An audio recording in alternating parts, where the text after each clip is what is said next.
కనబడుతోంది. ఇప్పటివరకు వచ్చిన ఫలితాల్లో మెజార్టీ సీట్లలో బీజేపీ ఆధిక్యంలో ఉంది. మొత్తం 90 సీట్లకు గాను బీజేపీ 49 స్థానాల్లో, కాంగ్రెస్ కూటమి 34 స్థానాల్లో, ఇతరులు 7 స్థానాల్లో ఆధిక్యంలో ఉన్నారు. జమ్మూ కాశ్మీర్లో మాత్రం నేషనల్ కాన్ఫరెన్స్ కాంగ్రెస్ కూటమిదే పైచేయి. 52 స్థానాల్లో ఎన్సీ కాంగ్రెస్ కూటమి ఆధిక్యంలో ఉంది. బీజేపీ 26 స్థానాల్లో, ఇతరులు 10 స్థానాల్లో ఆధిక్యంలో కొనసాగుతున్నారు. పీడీపీ కేవలం 2 స్థానాల్లో మాత్రమే లీడ్లో ఉంది. సింగిల్ డిజిట్కే పరిమితమైంది. మొత్తంగా చూస్తే జమ్మూ కాశ్మీర్లో నేషనల్ కాన్ఫరెన్స్ కూటమి మ్యాజిక్ ఫిగర్ను దాటి ఆధిక్యంలో కొనసాగుతోంది. ఇటు హర్యానాలో బీజేపీ మ్యాజిక్ ఫిగర్ను దాటి ఆధిక్యం ప్రదర్శిస్తోంది. అసెంబ్లీ ఎన్నికల్లో ఎక్కడా ఆమ్ ఆద్మీ ప్రభావం కనబడలేదు. ఆమ్ ఆద్మీ పార్టీ అటు హర్యానా ఇటు జమ్మూ కాశ్మీర్లో పోటీ చేసినా ఎక్కడా ఖాతా తెరవలేదు. 2 రాష్ట్రాల్లోనూ ఆప్ ఒంటరిగానే పోటీ చేయడం విశేషం.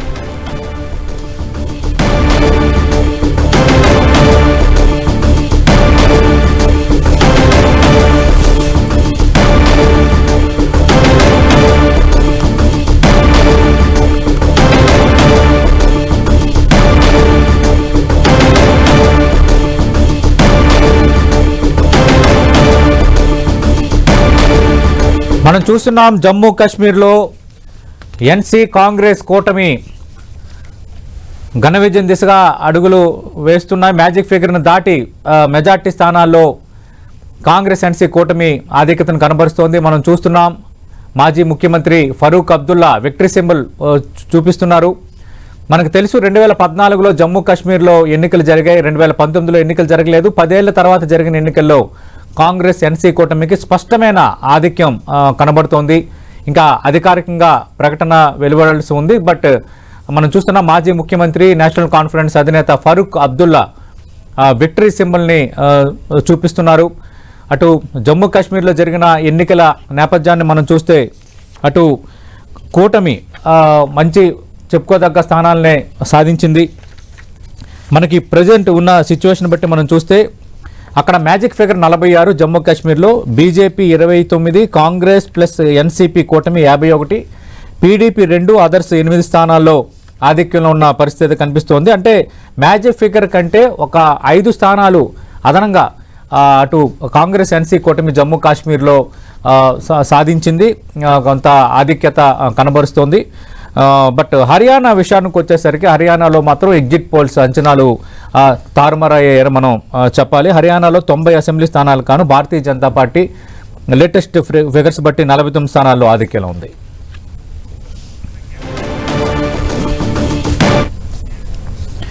మరోవైపు కేంద్ర ఎన్నికల సంఘాన్ని టార్గెట్ చేశారు కాంగ్రెస్ నేత జైరాం రమేష్. కావాలనే ఎన్నికల ఫలితాలను ఆలస్యంగా అప్డేట్ చేస్తున్నారని ఆయన ఆరోపించారు. లోక్సభ ఎన్నికల ఫలితాల్లో ఇదే మాదిరిగా ప్రయత్నించారని ఆయన విమర్శించారు. ఫలితాల అప్డేట్ను ఆలస్యం చేసేందుకు ఎన్నికల అధికారులపై బీజేపీ ఒత్తిడి తెస్తోందని జైరాం రమేష్ ఆరోపణలు గుప్పించారు.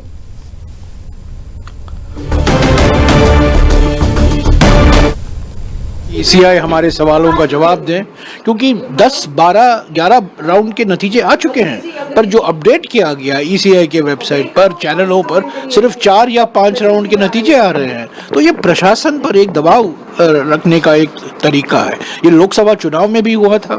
हम लोग गए थे, अभिषेक सिंघवी जी और मैं ईसीआई गए थे, हमने शिकायत की और तब ईसीआई ने कार्रवाई की. तो हम उम्मीद करते हैं कि ईसीआई जो एक संवैधानिक संस्था है, निष्पक्ष संस्था है, इस तरीके से स्थानीय प्रशासन पर दबाव नहीं डालना चाहिए. హర్యానాలో ఎన్నికల ఫలితాలపై కాంగ్రెస్ నేత రాజస్థాన్ మాజీ సీఎం అశోక్ గెహ్లాట్ అనుమానాలు వ్యక్తం చేశారు. ఈ ట్రెండ్స్ నమ్మశక్యంగా లేవని, ఉదయం కాంగ్రెస్ కు భారీ ఆధిక్యం కనిపించిందని, ట్రెండ్స్ ఎందుకు తక్కువ చేసి చూపిస్తున్నారో అర్థం కావడం లేదన్నారు. विश्वास करने योग्य नहीं है. अभी शाम तक विस्तृत होगा क्या कारण रहे होंगे, क्या कम ज़्यादा आ रहे, तो अभी परिणाम आने बाकी है. अभी है क्या उम्मीद आपको? नहीं देखिए, उम्मीद तो कल मैंने बताई था आपको कि जीत रही कांग्रेस. अब जो ट्रेंड आ रही है उससे मैं समझता हूँ कि शाम तक इंतजार कीजिए. पर जो जिस प्रकार से परसेंटेज वाइज ज़्यादा आई कांग्रेस सुबह से ही, लेटेस्ट आंकड़े आपके सामने हैं, तो मैं देखता हूँ कि जम्मू कश्मीर तो जीत रही कांग्रेस. जम्मू कश्मीर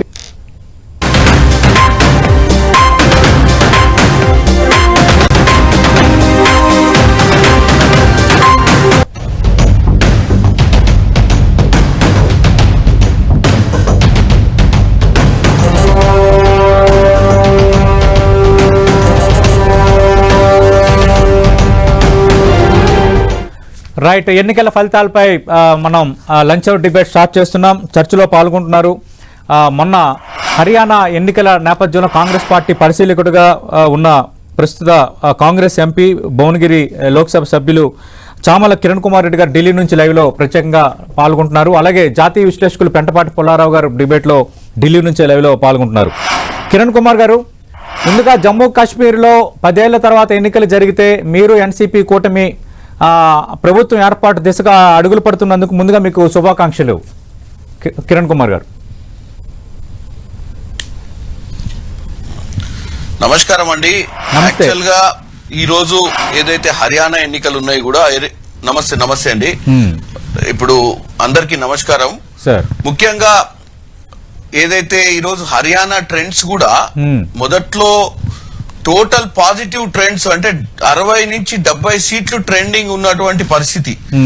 కానీ గతంలో ఏదైతే ట్రెండ్స్ ఫాలో అవుతుందో ఎలక్షన్ లో, మనం ఎలక్షన్ కౌంటింగ్ డే నాడు అన్యూన్యంగా రెండో రౌండ్ నుంచి ట్రెండ్స్ టోటల్ గా రివర్స్ స్టార్ట్ కావడం అనేది చాలా ఆశ్చర్యంగా ఉంది. ఎందుకంటే ఏ సర్వే చూసినా, ఏ గ్రౌండ్ రిపోర్ట్ చూసినా, ఏ రైతును అడిగినా, ఏ చిరు వ్యాపారిని అడిగినా, ఎవరిని అడిగినా హర్యానాలో 10 ఏళ్ల బీజేపీ పరిపాలనలా వాళ్ళకి ఏమీ న్యాయం జరగలేదు, కాంగ్రెస్ కి గెలిపించుకోవాలి అన్న ఒక ఆలోచన చాలా మందికి ఎక్స్ప్రెస్ చేసిరు. అది చాలా ప్రతిష్టాత్మకమైన ఛానల్స్, ఇండియా టుడేలోని రాజ్దీప్ సర్దేశాయి గారు చేసిరు గ్రౌండ్ రిపోర్టు.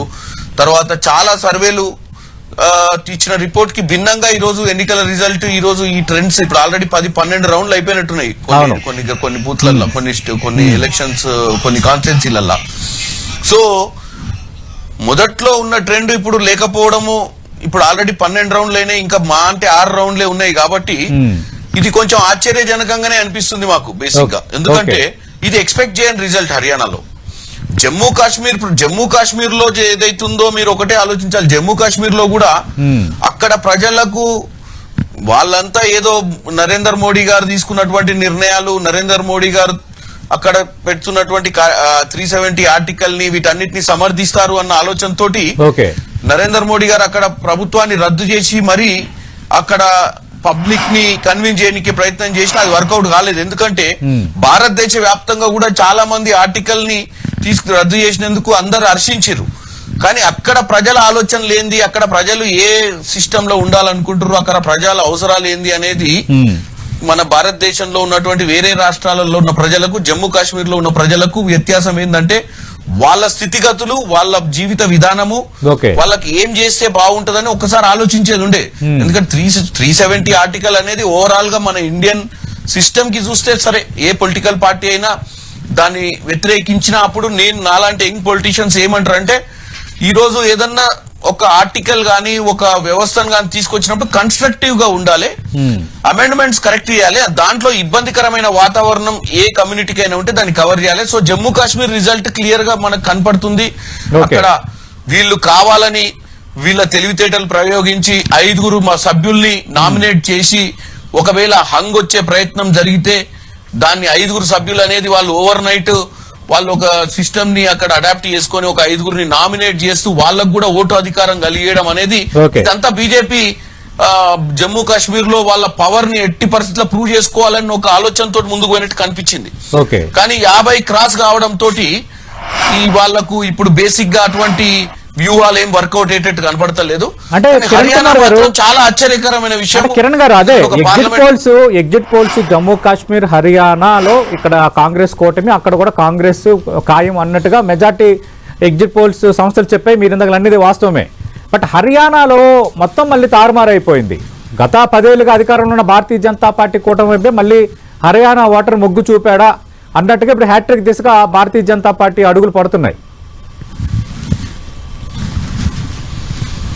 అంటే ఇటువంటి పరిస్థితి మీరు గతంలో చూస్తే కూడా ఛత్తీస్గఢ్ లో రమణ్ సింగ్ ప్రభుత్వం 3 సార్లు బ్యాక్ టు బ్యాక్ వచ్చినటువంటి పరిస్థితి ఉండే.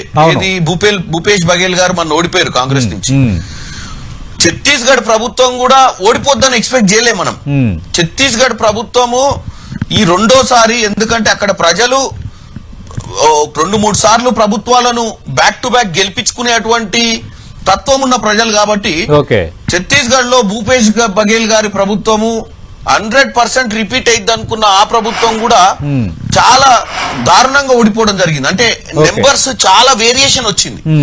At the same time Madhya Pradesh లో కూడా మధ్యన గవర్నమెంట్ ని డీరేల్ చేయడము, అక్కడ ప్రజాస్వామ్యాన్ని కూని చేస్తారు అన్న విషయాన్ని, బీజేపీని మళ్ళీ కాంగ్రెస్ ని గెలిపిస్తారు అన్న ఒక వాతావరణం ఉండే. కానీ మధ్యప్రదేశ్ చూసినట్టయితే కూడా మధ్యప్రదేశ్ గవర్నమెంట్ కూడా ఆ రోజు అనుకున్న దానికంటే ఫలితాలు రావడము ఇదంతా చూస్తుంటే ఒక పొలిటికల్ ఒక పార్లమెంట్ సభ్యునిగా నేను అన్పార్లమెంటరీగా మాట్లాడొద్దు. కాకపోతే ఏంటంటే గతంలో ఎన్నో సార్లు మీరు కూడా ఒక జర్నలిస్ట్ గా ట్రెండ్స్ చూసి ఉంటారు. ఇప్పుడు ఆంధ్రప్రదేశ్ పాలిటిక్స్ చూసిర్రు, తెలంగాణ పాలిటిక్స్ చూసిర్రు, మన తెలంగాణ రిజల్ట్ చూసిర్రు. ఒక్కసారి మార్నింగ్ ట్రెండ్స్ ఏదైతే ఉంటాయో ఆ ట్రెండ్ కంటిన్యూ అవుతుండే. ఫస్ట్ టైం ఇప్పుడు మనం చూసే దాంట్లో ఈ రోజు జరిగిన ఎన్నికలలో మార్నింగ్ ట్రెండ్ కంటిన్యూ కాలేదు. రైట్, ఖచ్చితంగా అది కూడా మాట్లాడదాం. సెకండ్ థర్డ్ రౌండ్ నుంచి కిరణ్ గారు ఖచ్చితంగా అది కూడా మాట్లాడదాం. బీజేపీ మనం చూస్తున్నాం, హర్యానాలో గెలుపు దిశగా వినేష్ ఫాగట్ ఉన్నారు. ముందు నుంచి కూడా ఆధిక్యతను కనబరుస్తున్నారు. హర్యానాలో కాంగ్రెస్ అభ్యర్థి వినేష్ ఫాగట్ ఆధిక్యంలో ఉన్నారు. దానికి సంబంధించిన బ్రేకింగ్ న్యూస్ మనం చూస్తున్నాం. తన కెరీర్ను పణంగా పెట్టి ఆ రాజకీయాల్లోకి వచ్చి కాంగ్రెస్ పార్టీ అభ్యర్థిగా రంగంలో దిగిన నేపథ్యంలో బీజేపీ అభ్యర్థి యోగేష్ పై వినేష్ ఆధిక్యంలో వచ్చిన బ్రేకింగ్ న్యూస్ చూస్తున్నాం. అటు 5, 6, 7, 8 ఈ 4 రౌండ్లలో కొంత వెనకబడినప్పటికీ మళ్ళీ తిరిగి పుంజుకొని ఆధిక్యం దిశగా అడుగులు పడుతున్నాయి. పెంటపాటి పుల్లారావు గారు, ఈ 2 రాష్ట్రాల ఫలితాలకు సంబంధించి ఎగ్జిట్ పోల్ అంచనాలు అయితే తారుమారు అయ్యాయి. ఒక జమ్మూ కాశ్మీర్ విషయంలో కరెక్ట్గా వచ్చిన, హర్యానా విషయంలో పూర్తిగా తారుమారైన పరిస్థితి. అయితే మాకు హర్యానా ఫలితాలపై అనుమానం ఉందని కొద్దిసేపటి కిందట కాంగ్రెస్ సీనియర్ నేత జైరాం రమేష్ అన్నారు. ప్రస్తుతం డిబేట్లో ఉన్న కాంగ్రెస్ పార్టీ లోక్సభ సభ్యుడు, అలాగే హర్యానా ఎన్నికలకు పరిశీలకుడుగా ఉన్న చామల కిరణ్ గారు కూడా అదే మాట అంటున్నారు. ఒక్కసారిగా వేవ్ వచ్చి ఒక్కసారిగా ఫస్ట్ హెవీ లీడ్స్ కనిపించి 2-3 రౌండ్ల నుంచి ఇట్లా డిగ్రేడ్ అవడం పైన మాకు కొంత అనుమానం ఉంది, ఈ డిక్రీజ్ అవడం పైన అంటున్నారు. మీరేం చెప్తారు సార్ ఫలితాలపై? కిరణ్ గారు చెప్పినంత విన్నా నేను డిస్ప్యూట్ చేయను. ఆయన ఒక ఎంపీగా రెస్పాన్సిబుల్ గా మాట్లాడే ఉంటారు అన్నారు. ఆయన కూడా చూసుంటాడు. వినేష్ ఫోగట్, భూపేంద్ర హుడా, వీళ్ళంతా ఒక కమ్యూనిటీ, అగ్రెసివ్ కమ్యూనిటీ జాబ్స్. వాళ్ళ క్యాన్వసింగ్ క్యాంపెయిన్ అంతా వాళ్ళ మీద పెట్టేశారు కదా. మిగతా కమ్యూనిటీస్, దళిత్స్ కూడా పారిపోయారు. వాళ్ళ హిస్టరీ ఏంటి హర్యానా కాస్ట్ పాలిటిక్స్? 1940 నుంచి కూడా ఫాదర్ ఎంపీగా కాన్స్టిట్యూయెంట్ అసెంబ్లీకి ముందలు కూడా ఉన్నాడు. అదొక పెద్ద డైనెస్టీ. ఆయన కొత్త మొహం కాదు. 2 సార్లు చీఫ్ మినిస్టర్ చేశాడు. ఇవన్నీ ప్రజలకు తెలుసు. ఎప్పుడైతే మాది ప్రభుత్వం చాలా అగ్రెసివ్ గా వెళ్ళారు ఆ కమ్యూనిటీ, తప్పులేదు. ఇది డెమోక్రసీ, మీ కులానికి నంబర్స్ ఉంటే కొట్టుకోండి. కానీ అది మిగతా కమ్యూనిటీస్ మీద చాలా ఇంపాక్ట్ వచ్చింది. బయట చెప్పినా చెప్పపోయినా రిజల్ట్స్ ని బాగా అనలైజ్ చేసాక వచ్చింది. వినేష్ ఫోగట్ ఎంత హడావిడి చేసింది. ఆమె కూడా ఈ ఓటమికి నేను చాలా ధైర్యంగా చెప్తున్నా, ఫ్రెండ్ ఎంపీ గారు కూడా వినాలి. ఆమె కూడా ఒక కారణం ఆ ఒక రెస్లర్ ప్రొజెక్ట్ చేస్తారా అని కూడా వచ్చింది. చాలా ఆలోచించుకోవాలి. నేను మార్నింగ్ ఎన్నో ఛానల్స్ కి నేను కూడా ఎగ్జిట్ పోల్ నమ్మి ఎగ్జిట్ పోల్ అంటున్నా, మంచి ఛాన్స్ ఉన్నది, వచ్చేస్తాది కాంగ్రెస్ ఒక ఓటుతో అయినా అనుకున్నా. కానీ ఎప్పుడైతే అన్ని ఏరియాస్ లో ఈ ఫీడ్బ్యాక్ వస్తుందో మాకు కొంచెం మర్యాద చేయాలి. తెలంగాణలో చక్కగా వీరందరూ గెలిచినప్పుడు ఎస్ అన్నాం. సో నేను ఆ ఎలక్షన్ ప్రాసెస్ ని తప్పను, కానీ ఎలక్షన్ స్ట్రాటజీస్ కాంగ్రెస్ తప్పు చేసిందా అది వాళ్ళు ఆలోచించుకోవాలి. ఇది చాలా సీరియస్. పుల్లారావు గారు, మనకు తెలుసు హర్యానాలో గత 10 ఏళ్లుగా భారతీయ జనతా పార్టీ అధికారంలో ఉంది. అలాగే ఈ 3 నల్ల చట్టాలకు సంబంధించి జరిగిన వ్యతిరేక ఉద్యమం సంబంధించి హర్యానాకు సంబంధించిన రైతులు ప్రధాన పాత్ర పోషించిన నేపథ్యం, అలాగే మీరు అన్న జాట్ ఫ్యాక్టరీ, అంతకు మించి ఈ అగ్నివీర్ అంటే ఏదైతే తెచ్చారో ఎక్కువగా మనకు తెలుసు హర్యానాలో మెజార్టీ యూత్ ఈ ఆర్మీ వీటిలో జాయిన్ అవడానికి మొగ్గు చూపుతారు. ఆ యూత్ నుంచి కూడా అగ్నివీర్ పట్ల బాగా వ్యతిరేకత వ్యక్తమైంది. అంటే కొంత బీజేపీ అక్కడ 10 ఏళ్ల పాలన ప్లస్ ఓవరాల్గా కేంద్రంలో భారతీయ జనతా పార్టీ తీసుకుంటున్న నిర్ణయాల పట్ల వ్యతిరేకత, ఇలాంటి అంశాలు ఉన్నాయి హర్యానాలో. అయినప్పటికీ కూడా వీటిని దాటుకొని భారతీయ జనతా పార్టీ ఎలా నిలబడగలిగింది అంటే ఏం చెప్తారు? చాలా సింపుల్. నరేంద్ర మోడీ ఫ్యాక్టర్ కాదు ఎలక్షన్ లో. 90 మంది ఎమ్మెల్యేలు బీజేపీ, 90 మంది కాంగ్రెస్. మహారాష్ట్రలో 288 బీజేపీ అలయన్స్, వ్యతిరేకం 200. ఆ సమయంలో ఏమైంది? Only Narendra Modi focus అవ్వాడు.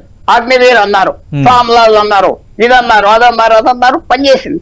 ఇప్పుడు 90 మంది ఎమ్మెల్యేలు అగేన్స్ 90. నరేంద్ర మోడీ ఫ్యాక్టర్ కాదు, స్థానికంగా ఎమ్మెల్యేలు వాళ్ళ బలబలాలు వీక్నెస్ తో వచ్చేసింది. నరేంద్ర మోడీ ఎంత క్యాన్వాస్ చేసింది, చాలా తక్కువ చేసేది కదా. సో నేను చెప్పేది ఏంటంటే మోడీ ఫ్యాక్టర్ కాదు ఇక్కడ, లోకల్ ఫ్యాక్టర్స్ పనిచేసింది, కాస్ట్ పనిచేసింది. వాళ్ళ క్యాండిడేట్స్ కేర్ఫుల్ గా సెలెక్ట్ చేసిన తర్వాత హర్యానాలో మీరు ఓటింగ్ చూస్తా ఉంటే చాలా తక్కువ పర్సెంటేజ్ తో గెలుస్తారు. 10 మంది ఎక్స్టీఎం ఫ్యామిలీస్ ఆఫ్ క్యాండిడేట్స్ ఉన్నారు. ఎన్నో ఫ్యాక్టర్స్ ఉన్నాయి. చిన్న రాష్ట్రం, బలాల మనుషులు, దానికి మోడీతో సంబంధం లేదు, రాహుల్ గాంధీతో సంబంధం లేదు. Local candidates. హిందీపేటలో హర్యానా కీలక రాష్ట్రం, హర్యానాలో భారతీయ జనతా పార్టీ ఓడిపోతుంది, ఇంకా బీజేపీ డిక్లైన్ స్టార్ట్ అయింది అన్నది ఎగ్జిట్ పోల్స్ కొందరు అన్న మాట. ఇప్పుడు దాన్ని వెనక్కి తీసుకోవాలా?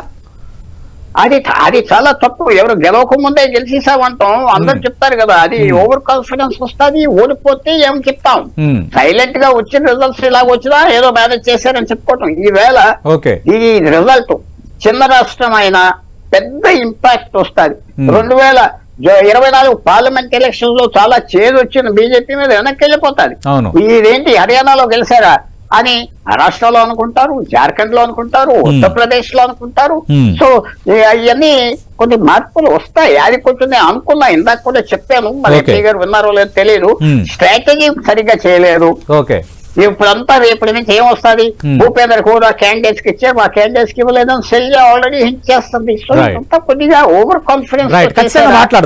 మాట్లాడదాం. చామల కిరణ్ గారు భారత్ జోడో యాత్ర ఇంపాక్ట్ హర్యానాపై ఎక్కువగానే ఉందని కాంగ్రెస్ పార్టీ నేతలు అంచనా వేశారు. ఒకటి.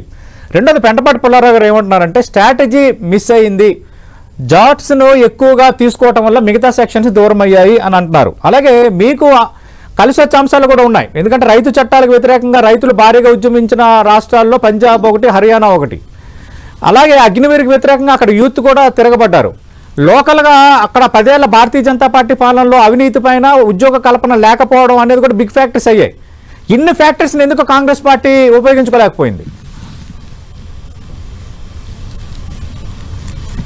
ముఖ్యంగా ఇప్పుడు పుల్లారావు గారు చెప్పినట్టు ఈ హర్యానా అనేది చిన్న రాష్ట్రము, కాస్ట్ పాలిటిక్స్ ఎక్కువ ఉంటాయి. యాదవ్ కమ్యూనిటీ, జాట్ కమ్యూనిటీ, ఈ కమ్యూనిటీస్ ఏంటంటే కొంచెం హై రోల్ ప్లే చేసేటువంటి పరిస్థితి ఉంటది. దీంట్లో దళితులు, తర్వాత ఈ వేరే కాస్ట్లు మొత్తం గుజ్జర్స్ ఉంటారు, కొంచెము ఇక్కడ ఈ సైనీస్ అని ఒకటి ఉంటారు, రాజ్పూట్స్ ఉంటారు.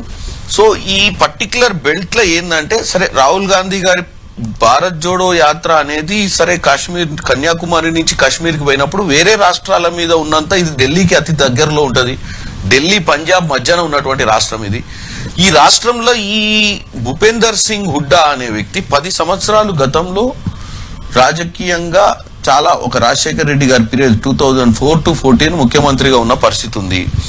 మంచి స్ట్రాంగ్ క్లౌట్ ఉన్న లీడరు. లాస్ట్ ఎలక్షన్స్ లలో 2019లో అప్పుడున్న పరిస్థితులు ఏంటంటే అప్పుడు ఇదే డిస్ప్యూట్ ఉండే కాంగ్రెస్ నాయకుల మధ్యన. అప్పుడు భూపేందర్ సింగ్ హుడ్డాకు ఫ్రీ హ్యాండ్ ఇవ్వలేదు. అప్పుడు గులాబ్ నబీ ఆజాద్ గారు ఇన్ఛార్జ్ ఉండే. భూపేందర్ సింగ్ గారికి ఫ్రీ హ్యాండ్ ఇవ్వలేదు. అందుకే ఆ రోజు 32 ఎంత 31 సీట్స్ ఏదో వచ్చినట్టున్నాయి. 31 సీట్స్ రావడానికి కారణం అప్పుడే మనం అధికారంలోకి వచ్చేటోళ్ళం. భూపేందర్ సింగ్ హుడ్డాకు ఫ్రీ హ్యాండ్ ఇవ్వాలన్న ఉద్దేశంతో ఇలా 70 సీట్ల దాకా దీపేందర్ సింగ్ హుడ్డాకే ఇచ్చిర్రు. సో ఇప్పుడు పుల్లారావు గారు చెప్పినట్టు సరే ఇప్పుడు ఫౌల్ గేమ్ అనేది ఏమైందండి రాజకీయాలలో, ఇప్పుడు మనం ఏదో ఎగ్జిట్ పోల్స్ చూసుకొని ఎగ్జిట్ పోల్స్ లో వచ్చిన రిజల్ట్ ఈ రోజు రాకపోవడం తోటి డెఫినెట్ గా షాక్ అయిన వాస్తవం. నేనైతే నేను నాకున్న తక్కువ ఎక్స్పీరియన్స్ లో ఏదైతే ట్రెండ్స్ స్టార్ట్ అయిన ట్రెండ్స్ ఓవర్ స్టాండర్డ్ అంటే with in second third round లో ఓవర్ టర్న్ కావడం, అంటే ఈ కిందికి పైకి కిందికి కావడం అనేది ఫస్ట్ టైం నేను చూసింది. బేసిక్ గా అంటే గతంలో ట్రెండ్స్ అనేది ఎట్లుంటది అంటే మనకు 5-10% వేరియేషన్ ఉంటది రన్నింగ్ లా ప్రతి రౌండ్. కానీ with in first second round లో ఉన్నటువంటి result second third round fourth round కి వచ్చేసరికి ఓవర్ టర్న్ కావడం తోటి సరే డెమోక్రటిక్ ప్రాసెస్ అనేది ఉంటది. మనము ఈ రోజు గెలిచే సీట్ల మీద మాట్లాడకుండా, గెలిచిన రాష్ట్రాల మీద మాట్లాడకుండా, ఓడిపోయినప్పుడల్లా కాంగ్రెస్ పార్టీ వాళ్ళు ఏదో ఫౌల్ గేమ్ అయిందని చెప్పి ఈవీఎం మిషన్ల తప్పు పడతారు అని చెప్పేది, అది కూడా నేను కూడా దాని మీద ఆలోచిస్తున్నా. అటువంటి స్టేట్మెంట్ ఇవ్వడం కరెక్ట్ కాదని నాకు కూడా అనిపిస్తుంది. ఎందుకంటే ఫౌల్ అనేది ఎక్కడైంది, ఇప్పుడు బేసిక్ గా పుల్లారావు గారు చెప్పినట్టు వేరే కమ్యూనిటీ అంతా ఇగ్నోర్ అయినాయా అంటే మనం స్టడీ చేసుకోవాల్సిన అవసరం ఉంటుంది. ఇక ఈవీఎం మిషన్లే ఖరాబ్ అయ్యి అవే మేనేజ్ చేసే పరిస్థితికి వస్తే ఇక డెమోక్రసీ అనేది ఉండదు. కాకపోతే బీజేపీని నేను ఒక్కసారి తప్పు పట్టేది ఏంటంటే, ఇప్పుడు మీరు జమ్మూ కాశ్మీర్ ఎన్నికలకు పోతే 5 సభ్యుల్ని వేసేయాల్సిన అవసరం లేకుండే వాళ్ళకు. 5 సభ్యుల్ని కేవలం అక్కడ ఒకవేళ ప్రభుత్వంలో హంగ్ అయ్యే పరిస్థితి ఉంటే ఈ 5 వాడుకోవాలనే దురుద్దేశంతో 5 నామినేటెడ్ సభ్యుల్ని వేసి వాళ్ళను అసెంబ్లీ ఎన్నికల తర్వాత వచ్చే రిజల్ట్ మీద వాళ్ళకి ఏమైనా మార్జిన్ కోసం ట్రై చేసినట్టుగా క్లియర్ గా కనపడుతుంది. బీజేపీ వ్యూహం వేయడము అన్ని సామ వేద దండోపాయాలు ఉపయోగించి వాళ్ళు ఈరోజు వాళ్ళ ప్రజల మధ్యన ఉండాలి. హర్యానా స్టేట్ చాలా ఇంపార్టెంట్ స్టేట్ వాళ్ళకు. ఎందుకు ఇంపార్టెంట్ అంటే హర్యానా అనేది ఢిల్లీకి దగ్గరలో ఉంటది. ప్రస్తుతం ఢిల్లీలో ఆమ్ ఆద్మీ పార్టీ గవర్నమెంట్ ఉంది. హర్యానాలో కూడా కాంగ్రెస్ గవర్నమెంట్ వస్తే ఏమైపోతుంది అంటే వీళ్ళకి చుట్టుపక్కల ప్రాంతాలు, ఇటు పంజాబ్ లో కూడా ఆమ్ ఆద్మీ పార్టీ ఉంది, ఇటు హర్యానాలో కూడా కాంగ్రెస్ గెలిస్తే ఆటోమేటిక్ ఇది లాంగ్ టర్మ్ ఇంపాక్ట్ పడుతుంది అని చెప్పి ఏమన్నా బీజేపీ వాళ్ళు ఏమన్నా కిరణ్ గారు ఆపు మీతో చేతులు కలపకపోవడం ఏమైనా ప్రభావం చూపిందా? ఆప్ మీతో చేతులు కలపకపోవడం ఏమైనా ప్రభావం చూపింది? ఎందుకంటే ఆప్ కూడా పోటీ చేసింది. అంటే నేనేమంటున్నా అంటే దీంట్లో 2 ఉన్నాయండి. బీజేపీ చాలా మంది ఇండిపెండెంట్లను కూడా నిలబెట్టడం జరిగింది. ఎక్కడెక్కడైతే ఆ కమ్యూనిటీని వాళ్ళు ఐడెంటిఫై చేసి ఎలక్షన్ మేనేజ్మెంట్. నేను కాన్స్టిట్యున్సీకి వెళ్ళినా, ఆ కాన్స్టిట్యున్సీలో అది బాద్షాపూర్ అని గుడ్గాం దగ్గర. గతంలో ఇండిపెండెంట్ ఎమ్మెల్యే చనిపోవడం వల్ల వాళ్ళ భార్య అక్కడ నిలబడ్డప్పుడు ఆమెను ఎంపవర్ చేసింది బీజేపీయే. ఆమె 3rd ప్లేస్ వచ్చింది అనుకోండి. కాకపోతే ఆమె తీసుకున్న ఓట్లన్నీ కూడా యాంటీ ఇన్కంబెన్సీ ఓట్సే ఉంటాయి ప్రతి దగ్గర.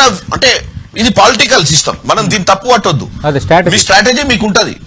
ఒక క్యాండిడేట్ ని గెలిపియాలి, మాకు యాంటీ ఇన్కంబెన్సీ ఓట్లు డివైడ్ కావాలన్నప్పుడు ఏం చేస్తాం మనం చేసే ప్రచారము బీజేపీకి ఉన్నట్టు వ్యతిరేకతను స్ప్లిట్ చేయాలి. వ్యతిరేకతను స్ప్లిట్ చేయాలంటే 2-3 బాక్సులు ఓట్లు పడే విధంగా వాళ్ళు మంచి క్యాండిడేట్ ని, ఏదన్నా కమ్యూనిటీ స్ట్రాంగ్ ఉన్న కమ్యూనిటీ, అక్కడ కమ్యూనిటీని ఇగ్నోర్ చేసినటువంటి పరిస్థితులు ఉన్నప్పుడు ఆ కమ్యూనిటీ లీడర్ ని తీసుకొచ్చి వాళ్ళు కంటెస్ట్ చేస్తారు. కంటెస్ట్ చేయించే పరిస్థితి చేసిర్రు బీజేపీ వాళ్ళు. ఆ స్ట్రాటజీలో వాళ్ళు సక్సెస్ అయినట్టు అనిపిస్తుంది ఈ రోజు.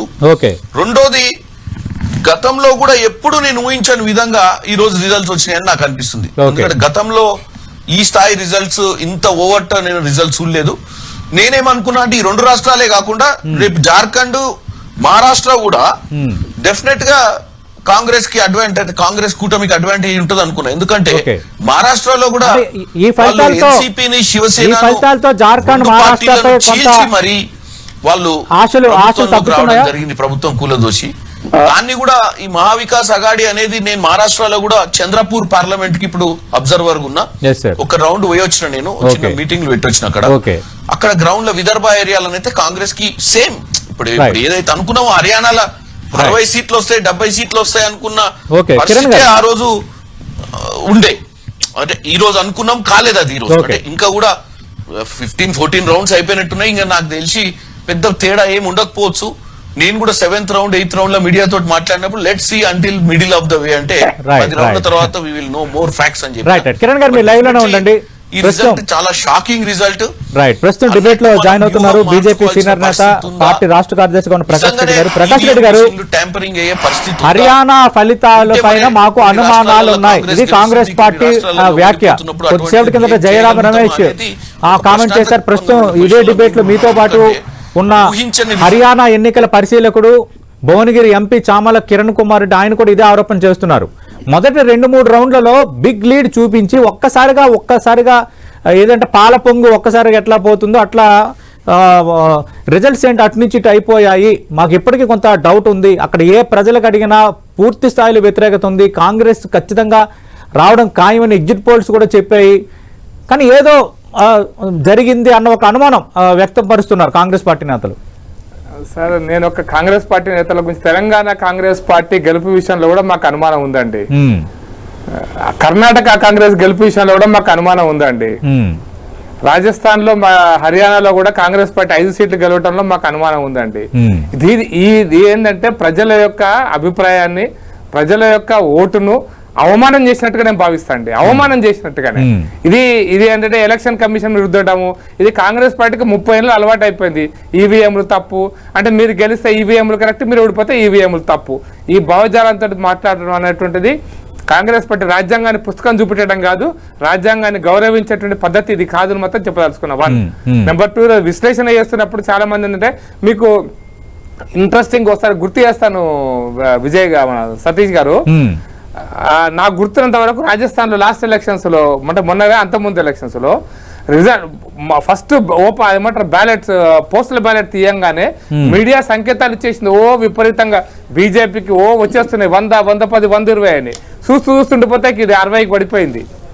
గుజరాత్ లో కూడా ఒకసారి ఒక స్టేజ్ లో 80 మోడీ గారు ముఖ్యమంత్రిగా ఉన్నప్పుడే 130 దాకా పోయి 99 దాకా వచ్చింది. ఇంకోసారి 70కి పడిపోయింది. కాంగ్రెస్ పార్టీ మోడీ గారు ముఖ్యమంత్రిగా ఉన్నటువంటి రాష్ట్రంలో మోడీ గారు ముఖ్యమంత్రిగా ఉన్నప్పుడే బీజేపీ ఓడిపోతుంది, కాంగ్రెస్ గెలుస్తుంది అనేటువంటి సిచ్యువేషన్ వచ్చింది. ఎప్పుడు మన్మోహన్ సింగ్ గారు ప్రధానమంత్రిగా ఉన్నప్పుడు, అప్పుడు కాదు.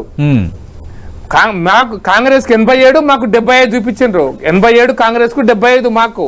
ఆ రోజు స్లోగా మేము 99 దాకా పోయినాం, కాంగ్రెస్ 77కి వచ్చేసింది. అంటే ఎందుకు చెప్తున్నా అంటే పోస్టల్ బ్యాలెట్స్ ఆధారంగానే కనుక మీరు ఎన్నికలను కనుక డిసైడ్ చేసుకుంటే, లేదా మీడియా రిపోర్ట్స్ ఆధారంగా కనుక మీరు ఊహల్ని ఉంచుకొని డప్పులు కొట్టుకొని స్వీట్లు తింటే అది మీ కాంగ్రెస్ పార్టీ యొక్క అజ్ఞానానికి లేదా అత్యాశకు నిదర్శనం ఉంటుంది తప్పిస్తే, ఎలక్షన్ కమిషన్ ఎప్పుడు కూడా తమ అప్డేట్ చేస్తున్నప్పుడు 100% కూడికలు తీసివేతలను పక్కా చేసి అప్డేట్ చేస్తుంది. మనం ఎలక్షన్ కమిషన్ యొక్క లైన్ ఫాలో కావాలి తప్ప ఇంకోటి కాదు. అయితే మీరు ఊహించుకొని ఎగ్జిట్ పోల్స్ అన్ని అంటే మీరు, నేను ఒక చిన్న విషయం చెప్తాను. నేను మొన్న అసెంబ్లీ ఎలక్షన్, పార్లమెంట్ ఎలక్షన్ కంటే ముందు జరిగిన అసెంబ్లీ ఎలక్షన్స్ లో మధ్యప్రదేశ్, ఛత్తీస్గఢ్, రాజస్థాన్, తెలంగాణ ఈ 4 రాష్ట్రాలలో ఏ రాష్ట్రంలోనైనా బీజేపీ గెలుస్తుందని ఎగ్జిట్ పోల్స్ చెప్పినాయా? ఏ ఎగ్జిట్ పోల్ అయినా చెప్పిందా? ఏ ఎగ్జిట్ పోల్ అయినా, ఒక్కటి కాదు, ఏ ఎగ్జిట్ పోల్ అయినా చెప్పిందా? మరి మా ఛత్తీస్గఢ్ లో బీజేపీ గెలిసే, మధ్యప్రదేశ్ లో బీజేపీ 2/3 మెజార్టీతో గెలిసే, రాజస్థాన్ లో మొదటిసారి ఇంత మెజార్టీతో గెలిసే, మరి అప్పుడు ఎవరు తప్పు అంటారు? అందుకోసమనే ఇప్పుడు అంతకుముందు ఛత్తీస్గఢ్ లో బీజేపీ గెలిచింది, కాంగ్రెస్ గెలిచింది, అది ఎవరు తప్పంటారు? కాబట్టి ఈవీఎంలను లేదా బీజేపీను లేదా అధికార దుర్వినియోగం చెప్పి నిందించడం కరెక్ట్ కాదు. ప్రజల అభిప్రాయాన్ని గౌరవించండి, ప్రజలు ఓటేసిన తీరును గౌరవించండి, మిమ్మల్ని మీ విధానాలను తిరస్కరించిన తీరు నుంచి బయటికి రండి. ఓట్లు చీలితే మేము గెలుస్తాం అనుకుంటే హిందూ ఓట్లను మీరు గెలగొడుతున్నారు అంటారు. ఇది అంటే విశ్లేషణలలో మనం కూడా కొంత స్థాయి తగ్గించుకోవద్దని మాత్రం చెప్పదలుచుకున్నాను. రైట్. ప్రకాష్ రెడ్డి గారు, మీరు లేవనెత్తిన అంశంపై మరి కిరణ్ గారి అభిప్రాయం కూడా మనం తీసుకుందాం. అందుకంటే ముందు పెంటపాటి పుల్లారావు గారు, అంటే ఈ 2 రాష్ట్రాలే హర్యానా, జమ్మూ కాశ్మీర్, కానీ దీనికి సంబంధించి బాగా చర్చ ఉంది ఇప్పుడు ఈ ఫలితాల తర్వాత అన్నది ఒకటి. త్వరలో జరగబోతున్న ఎలక్షన్స్ కి దీని ఇంపాక్ట్ ఏమైనా ఉంటుందా? ఈ ట్రెండ్ ఇంపాక్ట్ ఏమైనా ఉంటుందా? తప్పకుండా ఫస్ట్ ఇంపాక్ట్ కాంగ్రెస్ హైకమాండ్ మీద ఉంటుంది. అది అక్కడ కిరణ్ గారు కూడా తెలుసు. వాళ్ళకి చేసిన క్యాల్కులేషన్స్ పని చేయలేదు. నాయకత్వం బ్లేమ్ తీసుకోవాలి కదా. పాపం కాంగ్రెస్ వర్కర్స్ ఏం చేస్తారు? తప్పకుండా వీక్ అవుతారు. ఇది ఎప్పుడైతే డిఫీట్ వచ్చిందో బయటకు చెప్పరు. తర్వాత మీరు ఒక విషయం కూడా మర్చిపోకూడదు, భూపేంద్ర హూడా G21 లో ఒక లీడింగ్ మెంబరు. భూపేంద్ర హూడా ఆ G21 లో సంతకాలు పెట్టిన వ్యక్తి, లీడింగ్ వ్యక్తి, తగ్గనన్న మనిషి. సో తప్పకుండా హైకమాండ్ వీక్ అవుతుంది. సెకండ్ పాయింట్ ఏంటంటే, జార్ఖండ్ ఎలాగో నేను ఎప్పుడు అందరూ అనుకునేది ఏంటంటే బీజేపీకి మంచి ఛాన్స్ ఉన్నది అనుకుంటున్నారు, అది గెలుస్తారు. మహారాష్ట్రలో కూడా ఎప్పుడు నుంచి నేను చెప్తున్నా, ఏక్నాథ్ షిండే ముఖ్యమంత్రిగా చాలా పెరిగేది, పర్సనాలిటీ పెరిగింది. ఏ సర్వే వచ్చినా most popular man for CM అని ఉన్నది. లైట్ గా తీసుకోకూడదు. ఇప్పుడు ఇంకొక పర్సెంటేజ్ ఏక్నాథ్ షిండేకి పెరిగిందని నేను భావిస్తున్నా. ఈ రిజల్ట్, హర్యానా రిజల్ట్ తప్పకుండా ఎఫెక్ట్ ఉంటుంది, ఇంపాక్ట్ ఉంటుంది. మంచి పొజిషన్ ఏంటంటే మనం తప్పక చేసాం, ఇంట్రోస్పెక్ట్ చేస్తే బెటర్ కదా. ఏదో ఎలక్షన్ మెషిన్స్ అయితే ప్రజలు నవ్వుతారు, మేము తప్పు చేసాం దిద్దుకుంటాం అంటే బ్రహ్మాండంగా ఉంటుంది. తప్పకుండా ఇంపాక్ట్ ఉంటుంది. ఇది ఒక మార్పు అనేది వాళ్ళు చేసుకోవాలి. పార్టీ ఆర్గనైజేషన్ కొంచెం హైకమాండ్ అనేది తప్పకుండా కొంచెం బ్రాడ్ గా చేసుకోవాలి. పూర్వం ఉండేటట్టుగా 20 మంది 30 మంది పెద్ద నాయకులు అందరూ ఉండేవారు. అందరికి తెలుసు, కిరణ్ కుమార్ గారికి తెలుసు, అందరికి తెలుసు. సో ఇవన్నీ మార్పులు వస్తాయని నేను భావిస్తున్నాను. Right. Thank you Pentapati Pullarao గారు, మీ విశ్లేషణ అందించారు. చామల కిరణ్ గారు, ప్రకాష్ రెడ్డి గారు, మీరు లైవ్ లోనే ఉండండి. స్మాల్ జాల ఎన్నికలు చెరొకటే అన్నట్టుగా అటు కాంగ్రెస్ కూటమికి అలాగే భారతీయ జనతా పార్టీకి స్పష్టమైన ఆధిక్యాన్ని చూపిస్తున్నాయి. స్పెసిఫిక్ గా హర్యానా విషయంలో హ్యాట్రిక్ దిశగా భారతీయ జనతా పార్టీ ప్రభుత్వం ఏర్పాటు దిశగా దాదాపు రంగం సిద్ధం చేసుకుంటున్న పరిస్థితి. దానిపై డిబేట్ కంటిన్యూ అవుతుంది. ప్రస్తుతం జాయిన్ అవుతున్నారు ప్రముఖ విశ్లేషకులు తెలకపల్లి రవి గారు. మనం చూస్తున్నాం ఎగ్జిట్ పోల్ సంచలనాలు కూడా కొంత తారుమారు అయినట్టుగా ఉన్నాయి, ఎస్పెషల్లీ హర్యానా విషయంలో. హర్యానాలో కాంగ్రెస్కి కలిసి వచ్చే ఫ్యాక్టర్స్ చాలా ఉన్నా ఎందుకు ఈ ఫలితాలు వచ్చాయన్నది ఒకటి, అంటే ఆ పార్టీ స్ట్రాటజీ లోపమా అన్నది ఒకటి. రెండోది, ఈ రిజల్ట్స్ పైన కొద్దిసేపటి కిందట జయరాం రమేష్ ఆ పార్టీ సీనియర్ నేత ఒక ట్వీట్ చేశారు. ప్రస్తుతం డిబేట్లో లైవ్లో ఉన్న భువనగిరి ఎంపీ, హర్యానా ఎన్నికల పరిశీలకుడు చామల కిరణ్ ఆయన కూడా ఒక డౌట్ వ్యక్తం చేస్తున్నారు. మాకు అనుమానం ఉంది, ఎందుకు రెండో రౌండ్ వరకు ఫుల్ లీడ్ ఉంటే ఆ తర్వాత ఒక్కసారిగా నెంబర్స్ ఎట్లా మారాయి అని. ఏం చెప్తారు సార్ దీనిపై? అంటే ఖచ్చితంగా ఈ రెండు ఎన్నికలు కీలకమైనవే సార్. కాకపోతే కాశ్మీర్ అనేది కాశ్మీర్ రాష్ట్రానికే కాకుండా భారతదేశ వ్యాప్తంగా అలాగే బీజేపీ వ్యూహం అనండి వాళ్ళకి సంబంధించి కూడా చాలా కీలకమైన ప్రాధాన్యత కలిగింది. హర్యానా విషయానికి వచ్చేసరికి బీజేపీ మెజారిటీ కోల్పోయిన నేపథ్యంలో తదుపరి జరిగే శాసనసభ ఎన్నికలు, తదుపరి జమిల ఎన్నికల ఇంకోటి ఇట్లాంటి వాటి అన్నిటికి కూడా ఇదో కొలబద్దలుగా ఈ 3 రాష్ట్రాల శాసనసభ ఎన్నికలను పెట్టుకున్నారు. ఆ విధంగా చూస్తే ఇప్పుడు వచ్చిన మిశ్రమ ఫలితాలని చెప్పాల్సి వస్తుంది. జమ్మూ కాశ్మీర్ రిజల్ట్స్ ఖచ్చితంగా రాజకీయంగా, రాజ్యాంగ పరంగా, నైతికంగా కూడా బీజేపీకి పెద్ద దెబ్బే. ఎందుకంటే గతంలో వచ్చిన దానికంటే కొంచెం తగ్గాయి, వీళ్ళకేమో స్పష్టమైన ఆధిక్యత వచ్చింది. మూడవది, కాశ్మీర్ని మేము కాపాడాము, 370 రద్దు చేసాము, దేశంలో కలిపాము, చాలా క్లెయిమ్స్ చాలా ఉన్నాయి కదా. ఇవన్నీ అయిన తర్వాత వాళ్ళనే ఎన్నుకోవటం. మరి ఇప్పుడు వెంటనే అక్కడ రాష్ట్ర ప్రతిపత్తి పునరుద్ధరిస్తారా, ఏం జరుగుతుంది చూడాలి. హర్యానాకు వచ్చేసరికి ఖచ్చితంగా ఆ తీర్పు ఇండియా కూటమికి నిరుత్సాహం కలిగించే పరిణామమే. కాంగ్రెస్కు ప్రత్యేకంగా ఒక దెబ్బ, ఒక గుణపాఠం కూడా. అయితే మీరు అన్నట్టుగా ఇప్పుడు జయరాం రమేష్ మాట్లాడిన చాలామంది ఒక్క సంస్థ తప్ప వీళ్ళందరూ కాంగ్రెస్ గెలుస్తుందని చెప్పారు. ఒక సంస్థ మటుకు చెప్పింది, దాని పేరు నాకు ఇప్పుడు గుర్తులేదు, కానీ బీజేపీ రావచ్చని. కానీ సతీష్, కీలకమైనది నేను చెప్పేది ఏమంటే, కాశ్మీర్లో అయినా హర్యానాలో అయినా ఎగ్జిట్ పోల్స్ కంటే కూడా 2024 లోక్సభ ఎన్నికల ఆధారంగా అసెంబ్లీ సెగ్మెంట్ల లెక్కలు ఏవైతే ఉన్నాయో అవి ఎక్కువ దగ్గరగా ఉన్నాయి. ఇప్పుడు ఎప్పుడైనా అంతే, అవి నిజమైన ఫలితాలు. 2024 లెక్కల ప్రకారం హర్యానాలో బీజేపీకి 44 స్థానాల్లో ఆధిక్యత ఉంది అసెంబ్లీ సెగ్మెంట్స్లో. 10 సమానంగా వచ్చాయి, ఎవరికి పెద్ద. అందులో 44 బీజేపీకి వస్తే 42 అట్లా కాంగ్రెస్కి వస్తే ఒక 4 ఆప్కి వచ్చింది. సో అందరూ ఆశించింది ఏంటంటే ఇండియా కూటమి తరఫున ఆప్, కాంగ్రెస్ కలిసి గట్టిగా నిలబడితే ఖచ్చితంగా వాళ్ళు గెలిచి ఉండేవాళ్ళు. కానీ ఆప్తో కలిసి వెళ్ళకపోవడం అనేది ఖచ్చితంగా అది కాంగ్రెస్ పార్టీ తన బలాన్ని తనకు మళ్ళీ వెనక్కు తిరిగి చూసుకోవడానికి. రెండవది, అనేక చిన్న పార్టీలు హర్యానాలో ఎలిమినేట్ అయిపోయాయి, మిగిలిన పార్టీలన్నీ ఓట్లన్నీ 2 పార్టీల మధ్య కేంద్రీకృతం అయ్యాయని చెప్తున్నప్పటికీ వందలు వేలల్లో ఓట్లు తెచ్చుకొని వీటిని చీల్చడంలో, దెబ్బతీయడంలో ఆ పార్టీలు చాలా, అది దుష్యంత్ చౌతాలా పార్టీ కావచ్చు, బన్సీలాల్ పార్టీ కావచ్చు, ఇంకోటి కావచ్చు, అలాగే బీఎస్పీ కూడా 2గా చీలిపోయిన ఒక పరిస్థితి కూడా ఉంది. సో వీటన్నిటిని కూడా బీజేపీ ఎన్డీఏ చాలా జాగ్రత్తగా ఉంది. ఇంకొకటి కూడా గుర్తించాలి, మనం ఆంధ్రప్రదేశ్లో చూసినట్టుగా బీజేపీ నాయకత్వం సగం మంది అభ్యర్థులు మార్చి 2-3 నెలల ముందే ముఖ్యమంత్రిని కూడా ఖట్టర్ను మార్చి సైని అని ఆయన పెట్టి వాళ్ళు చాలా ప్రయోగాలు చేశారు. అమిత్ షా స్వయంగా అక్కడ ఆధ్వర్యం వహించారు. దాదాపు సగానికి పైగా ఇండిపెండెంట్లను దించారు. చాలా వ్యూహాత్మకంగా, అంటే అన్ని చాలా జాగ్రత్తలు తీసుకున్నారు.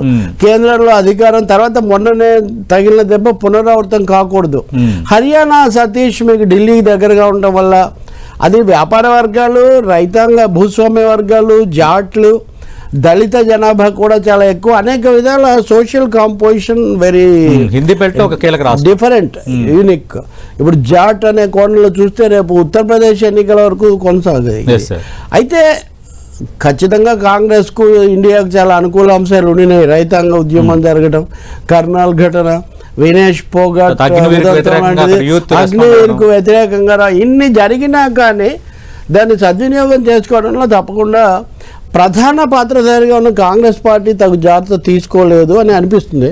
మన మిత్రుడిగా విషయం ఇంకా సరే, ఈవీఎంలు అట్లాంటివి అంటారా, అలాంటి ఫిర్యాదులు ఉంటాయి, అది వేరే సమస్య. కానీ కాంగ్రెస్లో ఐక్యత కూడా, ఇది కూడా తెలంగాణతో సహా అన్ని రాష్ట్రాల్లో కాంగ్రెస్ టేకన్ ఫర్ గ్రాంటెడ్గా మీరు తీసుకుంటే ప్రతిపక్ష హోదా వచ్చేసింది, ఇంకా ప్రతి చోట మేమే పెద్దన్నల్లం అనే వైఖరి అంతగా పనికిరాదు అని కూడా మనకు ఇప్పుడు శైలజ ఆయన కూడా ఇంకొక ఆయన రణదీప్ సింగ్ సుర్జీవాలా, ఇంకొక ఆయన కుమారుడు బీరేంద్ర సింగ్ కొడుకు, ఇన్ని రకాల వాళ్ళు, ఇన్ని వాయిస్లు, నిజంగా ఇంకా అయిపోయింది అనుకున్నారు. ఇట్స్ ఓన్లీ షేరింగ్ తప్ప కేరింగ్ పెద్దగా ఏం లేదు ఇక్కడ అనే ఒక భావన. ఇంటికి అయితే చాలా మంది కొంతమంది వాళ్ళకి నచ్చిన దాన్ని బట్టి సెల్ చేయని కొంతమంది అడుగుతుంటే, కాబట్టి ఈ దాదాపు అందుబాటులో ఉన్న ఒక విజయాన్ని, ఐక్యత లేకపోవటం ఒకటి, ఇది ఆప్కు కూడా గుణపాఠము, కాంగ్రెస్ కూడా ఇది గుణపాఠంగా ఉంటుంది.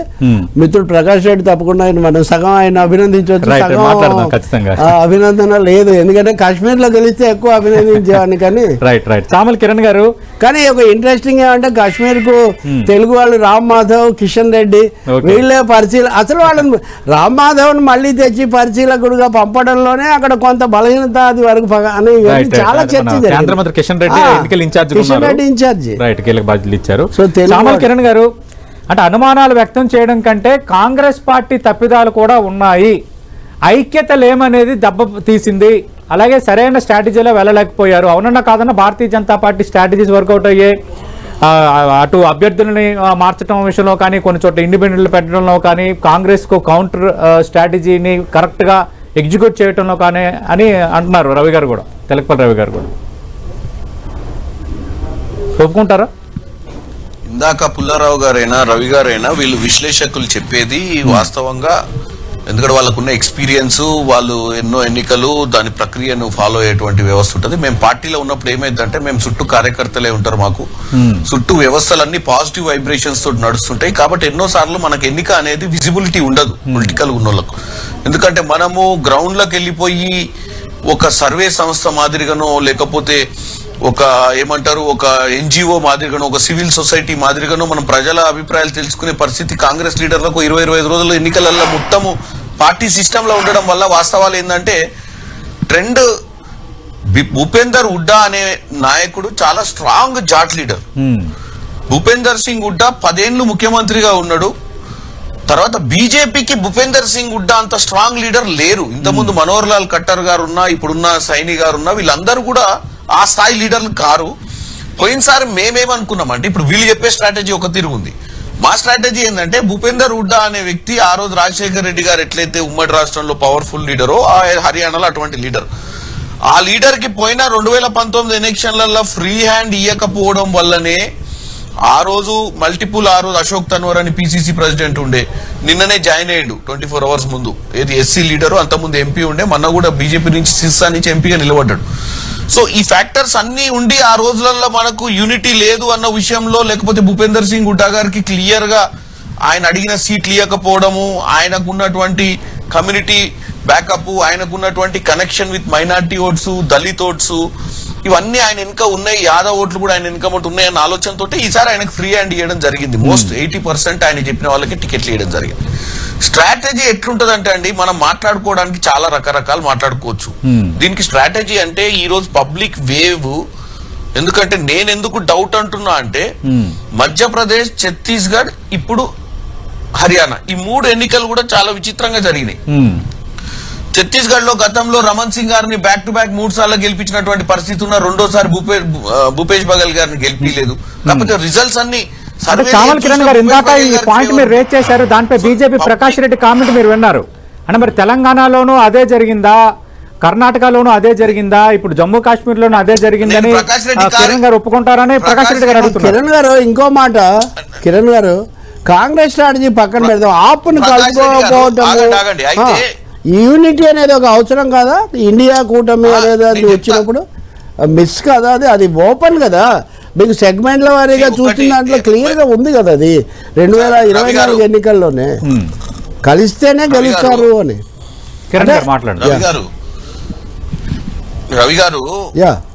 రవి గారు పార్లమెంట్ లో కూడా ఈ డిస్కషన్ వచ్చింది ఒకసారి, ఏమని, ఆమె ప్రకాష్ సింగ్ బాదల్ వాళ్ళ కోడలో ఎవరు ఉంటది కదా, ఆమె ఎంపీ గారు, మా member of parliament Lok Sabha Akali party నుంచి, ఆమె ఏమన్నది, ఇండియా కూటమిలా ఆమ్ ఆద్మీ పార్టీ పంజాబ్ లో అలయన్స్ లేదు కాంగ్రెస్ కి, కానీ ఇండియా కూటమిలో ఉన్నారు కదా, ఏంది ఈ లెక్క నాకు అర్థం కాలే, మీరు ఇటు కూర్చుంటారా అటు కూర్చుంటారా అని ఒక చమత్కారంగా ప్రశ్న వేసింది. నేను అనేది ఏంటంటే, ఈ ఏదైతే సీట్ షేరింగ్ ఉంది కదా, మీకు తెలియదు ఏముందండి రాజకీయాలలో హుడ్డా అనే లీడర్ మీద టోటల్ బేస్ ఎలక్షన్ నడిచింది ఈసారి. హుడ్డా అనే లీడర్ ని 19లో విస్మరించినము, 24లో హుడ్డా అనే లీడరే మనల్ని గెలిపిస్తాడన్న నమ్మకం మన ఫస్ట్ బేస్ స్ట్రాటజీ అది. సరే, దాంట్లో మీరు ఇప్పుడు రకరకాల తప్పులు పట్టొచ్చు. మనం ఆ కమ్యూనిటీకి ఎక్కువ ఇంపార్టెన్స్ ఇవ్వడం వల్ల శైలజ లాంటి వాళ్ళు బయటకు వచ్చి ఒక దళిత్ లీడర్ వచ్చి మమ్మల్ని పట్టించుకోవట్లేడని, సుర్జేవాలా అనే సేమ్ కమ్యూనిటీ లీడర్ కూడా ఒక పెద్ద లీడర్, వాళ్ళ ఫాదర్ కూడా పెద్ద లీడర్, సుర్జేవాలా గారు వాళ్ళ ఫాదర్ కూడా. మరి ఈ కమ్యూనిటీస్లలో శైలజ గారికి, సుర్జేవాలా గారికి ఇంకా మిగతా అంటే అంత పెద్ద ఫ్యాక్షన్ లీడర్స్ ఆ 2-3 గ్రూపులలోనే సఖ్యత లేకపోవడం అనే దాన్ని కూడా కాంగ్రెస్ పార్టీ వీలైనంత మటుకు కంట్రోల్ చేసింది.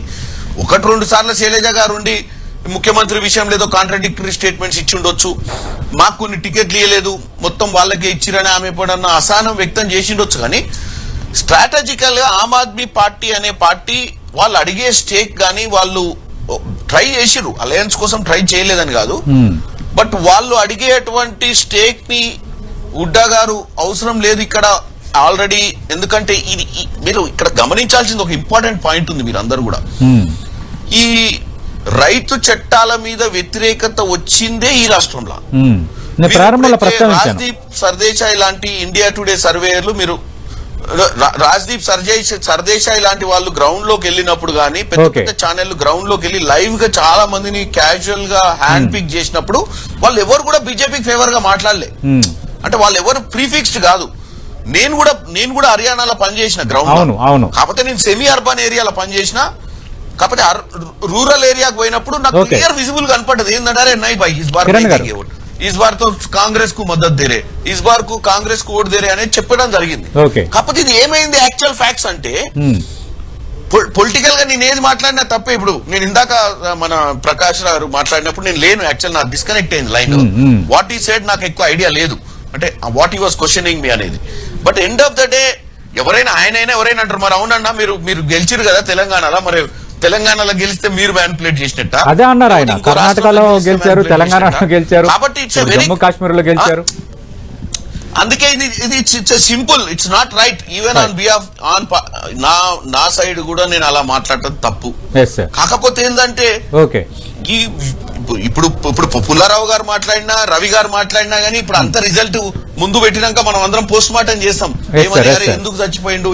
ప్రకాష్ రెడ్డి గారు ఒకసారి మాట్లాడదాం. ప్రకాష్ రెడ్డి గారు చాలా అంశాలు బయటకు వస్తాయి. ప్రకాష్ రెడ్డి గారు, కాంగ్రెస్ స్పందన అలాగే జమ్మూ కాశ్మీర్ ఫలితం అనేది కూడా భారతీయ జనతా పార్టీ ఖచ్చితంగా ఆలోచించాల్సిన రిజల్ట్ అంటున్నారు తెలకపల్లి రవి గారు. 2 కామెంట్స్ మీ స్పందన ఏంటి సార్? ముందు జమ్మూ కాశ్మీర్ రిజల్ట్స్ భారతీయ జనతా పార్టీగా మేము ఎక్స్పెక్ట్ చేసింది ది హైయెస్ట్ నెంబర్ 33. అంటే అన్ని మంచిగా జరిగితే 33 వస్తాయి. ఎందుకంటే మనందరికీ తెలుసు శ్రీనగర్ వ్యాలీ అయితే కాశ్మీర్ వ్యాలీ ఉందో, కాశ్మీర్ వ్యాలీలో మీకు తెలంగాణ కాదు, ఆంధ్రప్రదేశ్ కాదు, భారతదేశం మొత్తం రాజకీయాలు చేయండి సతీష్ గారు. ఒక మతం వాళ్ళు నేను తప్ప ఒప్ప దాని వల్ల మేము ఒప్పించడంలో విఫలమైనమా, మేము మెప్పించడంలో విఫలమైనమా, అది వేరే చర్చ. కానీ ఈ రోజు ఒక మతం వారికి మీకు 1000 కోట్లు మీ ఒక్క కుటుంబానికి ఇస్తామన్నా కూడా ఆ కుటుంబం బీజేపీకి వేసే పరిస్థితి లేదు. ఉత్తరప్రదేశ్లో కనపడింది. ఒక గ్రామంలో 500 ఇండ్లకు ఆ 500 ఇండ్లు బీజేపీ ప్రభుత్వం అక్కడున్న ఒక వర్గానికి ఇస్తే అక్కడ ఒక్క ఓటు బీజేపీకి పడలే. అరే 500 ఓట్లు ఇచ్చినాం కదా, ఒక్క ఓటు ఎందుకు పడలేదు అంటే ఆ వర్గానికి ప్రాధాన్యత వాళ్ళ మతమే ప్రాధాన్యత అయిపోయింది. కాబట్టి శ్రీనగర్ వ్యాలీలో ఈరోజు బీజేపీ ఏం చేసినా ఒక్క సీటు కూడా మీకు 1 సీటు గెలుస్తుంది అని ఆశ ఉండే, అది కూడా నిరాశగా కనిపిస్తుంది. 1 సీటు కూడా నాకు తెలిసి డిపాజిట్ రాదు కూడా. అక్కడ 1 సీటుకి వస్తే డిపాజిట్ వస్తుంది. కాబట్టి శ్రీనగర్ వ్యాలీలో మా పరిస్థితి ఇట్లా ఉంది. 45 సీట్లు ఉన్నాయి ఆడ. మేము 50% మేము గెలవనప్పుడు ఇక మేము మిగతా సీట్లలో గెలుస్తామా ఓడిపోతామా ఆయనకి మిగతా 40 సీట్ల 30 సీట్లలో మళ్ళీ మేము జమ్మూ ఏరియాలో కూడా ఒక ఆ వర్గం మెజారిటీ ఉంది. ప్లస్ కాంగ్రెస్ ఆర్టికల్ 370 రద్దు, అలాగే రాష్ట్రానికి సంబంధించి స్వయం ప్రతిపత్తి రద్దు, ఇవి ఇంపాక్ట్ చూపలేదని ఎలా అనుకుంటాం ఈ రిజల్ట్స్ బట్టి? ఎప్పుడు కూడా మనం ప్రజా అభిప్రాయం అనేది ఎన్నికల ఫలితాలతోనే మనం పోల్చుతాం కదా. నిన్న ఒకటి విషయం సార్, 370 ఆర్టికల్ అనేటువంటిది భారత రాజ్యాంగంలోనిది కానీ జమ్మూ కాశ్మీర్ అసెంబ్లీకి సంబంధించిన అంశం కాదు సార్. అది భారతదేశ సార్వభౌమాధికారానికి, భారతదేశ సమగ్రతకి, భారతదేశ చట్టాలకు సంబంధించిన అంశము. కాబట్టి జమ్మూ ప్రజలు నిర్ణయించారు అంటే భారత 370 ఆర్టికల్ రద్దు చేయాలండి. భారత పార్లమెంట్ తీసుకున్న నిర్ణయం. కాబట్టి భారత ప్రజలందరూ కూడా 370 ఆర్టికల్ గురించి ఎట్లా మాట్లాడారు? మేము 1951 జనసంఘ్ పార్టీ నుంచి ఇప్పటిదాకా మేము 370 ఆర్టికల్ రద్దు చేస్తామని చెప్పినాము. అధికారం వచ్చినప్పుడు రద్దు చేయాల్సిందే, చేసినాము. అది తప్పెట్లా అవుతుంది? భారత రాజ్యాంగానికి సంబంధించిన అంశం నెంబర్ 1. నెంబర్ 2, ఏ రాష్ట్రంలో కూడా స్వయం అంటే వాళ్ళ ప్రజల యొక్క మనోభావాలను మనం చెప్పలేం. తెలంగాణ రాష్ట్రం ఇచ్చింది కాంగ్రెస్ పార్టీ, మరి గెలవలేగా తెలంగాణ రాష్ట్రంలో. మరి ఎందుకు ఇచ్చిండ్రు అంటే అది గెలవని పార్టీకి ఎందుకు ఇచ్చిండ్రు అంటే 22 సీట్లు గెలవాలి. టీఆర్ఎస్ పార్టీ కొట్లాడింది, కానీ కాంగ్రెస్ పార్టీ ఇచ్చిందని చెప్పుకున్నాం కదా, గెలవలే కదా. అందుకోసమనే ఆ అంశాలు వేరు. మేము 370 అధికరణాన్ని అది కశ్మీర్ ప్రజల యొక్క అభిప్రాయానికి ముడిపెట్టొద్దండి. అది భారతదేశం యొక్క సమగ్రత, దేశం యొక్క అంతర్గత వ్యవహారం, దేశం యొక్క అంతర్జాతీయ వ్యవహారం కాబట్టి దాన్ని ఆ విధంగానే ట్రీట్ చేయాలి. నెంబర్ 2 నేను అందుకోసం చెప్తున్నా, మత ప్రాతిపదికన ఒక వర్గం ఓటేస్తున్నప్పుడు వచ్చే సమస్యలలో మేము ఒకటి మాత్రం ఖచ్చితం, మేము యాజ్ ఎ భారతీయ జనతా పార్టీగా కేంద్రంలో అధికారంలో పార్టీగా ప్రజాస్వామ్యం కశ్మీర్ లో నిలబడింది. ప్రజలు ఓటేశారు, 60% పైన ప్రజలు ఓటేశారు.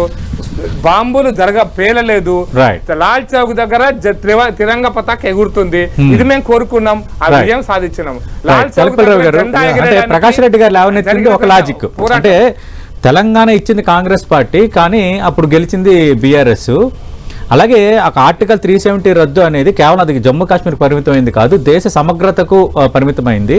మూడోది, మేము 33 సీట్లు వస్తాయని ఎక్స్పెక్ట్ చేసాం. మేమేమి జమ్మూ కాశ్మీర్కి తిరిగి లేకుండా మేము వస్తామని ఏదో జరిగిపోతుందని మేము చెప్పట్లేదు. ఇది ఇట్స్ ఎ ఫ్యాక్ట్ అంటున్నారు. సార్ ఇప్పుడు ఎవరైనా వైజ్ ఆఫ్టర్ ది ఈవెంట్ అని ఘటన జరిగాక ఏదైనా మాట్లాడొచ్చు. ఈ ఫిగర్స్ నేను హర్యానా గురించి చెప్పాను, కాశ్మీర్ గురించి కూడా చెప్పాను. ఇవన్నీ చాలా స్పష్టంగా సెగ్మెంట్ల వారీగా ఉన్నాయి.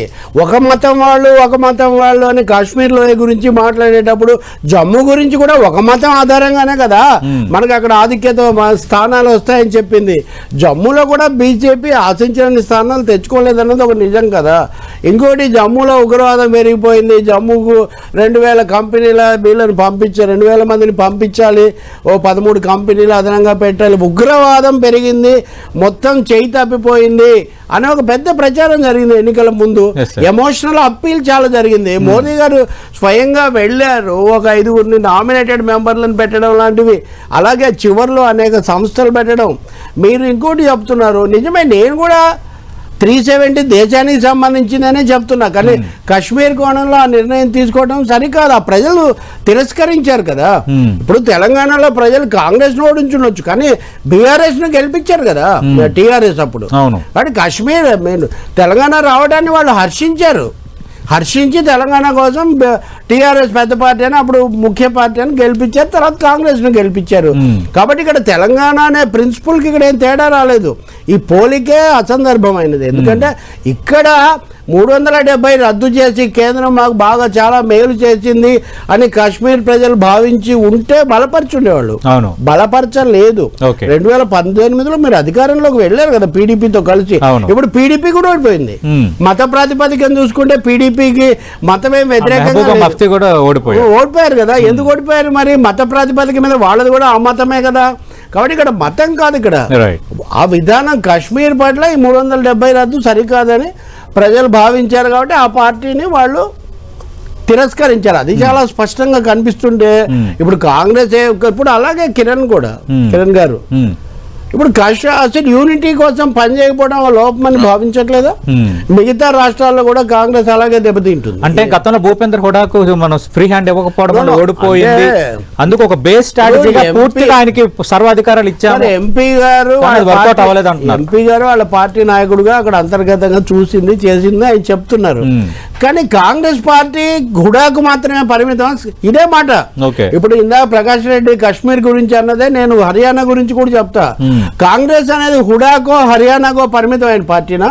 దేశవ్యాప్తంగా రావాలి, మేము బీజేపీని ఎదుర్కోవడం మేమే ప్రధానం, రాబోయే మేమే వస్తాం, రాహుల్ గాంధీకి యాక్సెప్టెన్స్ పెరిగింది, అది ఇది అంటున్నప్పుడు రాహుల్ గాంధీని పక్కన పెడతారా? హర్యానాలో రాహుల్ గాంధీని పక్కన పెట్టి, మహారాష్ట్రలో పక్కన పెట్టి, ఇట్లా ప్రతి చోట పక్కన పెడితే కాంగ్రెస్ అనే ఒక జాతీయ పార్టీ, జాతీయ లక్ష్యం లేదా లౌకిక తత్వాన్ని కాపాడడం ఇట్లాంటివన్నీ ఏమైపోతాయి? కాబట్టి ఇక్కడే కాంగ్రెస్ పార్టీ యొక్క ఇన్కోహెరెన్స్, ఒక ఏమనాలి ఏకభావ లోపం, ఒక వ్యూహాత్మకమైన లోపం ఇక్కడ చాలా స్పష్టంగా కనిపిస్తుంది. దాన్ని దిద్దుకుంటే చాలా మంచిది. దాని బదులు అది ప్రధానమే కాదు.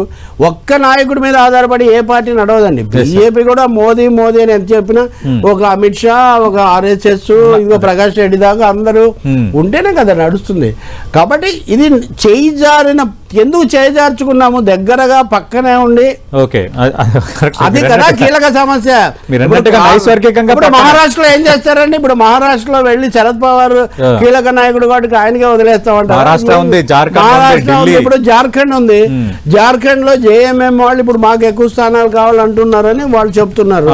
బీజేపీ కొంచెం హోప్ ఉంది జార్ఖండ్ లో.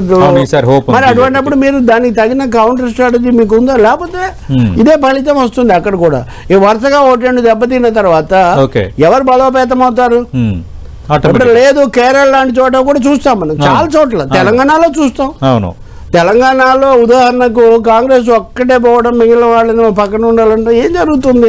కాబట్టి వైడర్ యూనిటీ మోదీ గుర్తిస్తుంటే కాంగ్రెస్ ఎందుకు గుర్తించి నాకు అర్థం కాదు. అది ఇప్పుడు అధికారంలో ఉండి 10 ఏళ్ల నుంచి ప్రధానిగా ఉండి మాదంతా అఖండ భారత్ లేదా హిందుత్వం అని చెప్తున్న పార్టీ చిన్న చితక పార్టీలను కూడా కలుపుకొని పోతే తప్ప గెలవలేమని వాళ్ళు భావిస్తుంటే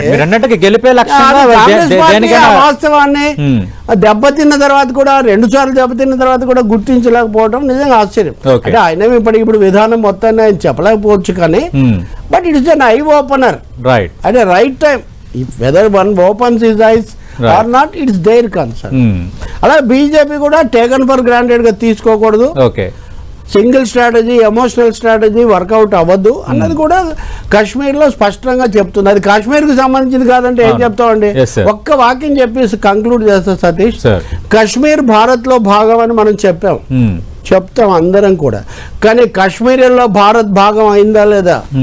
భారతదేశాన్ని వాళ్ళలో you may take Caesar out of Rome but not Rome out of Caesar అన్నట్టుగా మీరు కాశ్మీరీల హృదయాల్లో భారతదేశాన్ని కాశ్మీరియత్, ఇన్సానియత్, జంబోరియత్ అని వాజ్పేయి గారు ఒకప్పుడు చెప్పాడని చెప్తుంటారు.